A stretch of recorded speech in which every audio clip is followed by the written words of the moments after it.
नमस्कार, मी संस्कृती आणि आपण पाहत आहात नवा मराठा।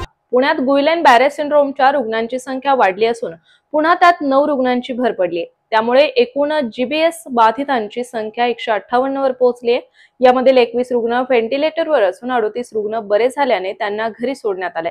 गुइलेन बॅरे सिंड्रोमच्या प्रकरणांमध्ये गेल्या 3 आठवड्यात सातत्याने वाढ होत असून रविवारी आणखी 9 नवीन प्रकरणे समोर आल्यानंतर ही संख्या 158 वर पोहोचली असल्याची माहिती महाराष्ट्र आरोग्य विभागाच्या अहवालात देण्यात आली। WHO अधिकाऱ्यांनी दिलेल्या माहितीनुसार त्यांच्या टीमने नुकतंच शहरातील काही प्रभावित भागांना भेट दिली असून स्थानिक महापालिका अधिकाऱ्यांसोबत मिळून आरोग्य कर्मचाऱ्यांना सक्रिय रुग्ण शोधण्यासाठी प्रशिक्षण दिलं जात आहे।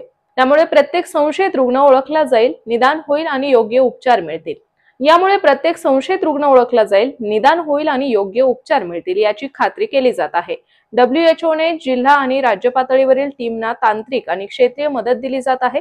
तसेच प्रतिसाद देणाऱ्या तज्ञांना आवश्यक संसाधने, प्रशिक्षण आणि समर्थन प्रणाली प्रदान करत आहे, असं WHO चे भारतातील प्रतिनिधी डॉक्टर रोडेरिको एच ऑफ्रिन यांनी निवेदनात म्हटलं आहे। ज्या रुग्णांना जीबीएस झाला आहे त्यांच्यापैकी 65 रुग्णांचे नमुने तपासणीसाठी पाठवले असता 21 नमुन्यांत अतिसाराला कारणीभूत ठरणारा नोरोव्हायरस आढळून आला आहे।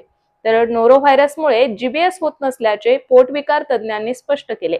नोरोव्हायरस दूषित पाणी, अन्न यापासून होतो, त्याने उलट्या होतात।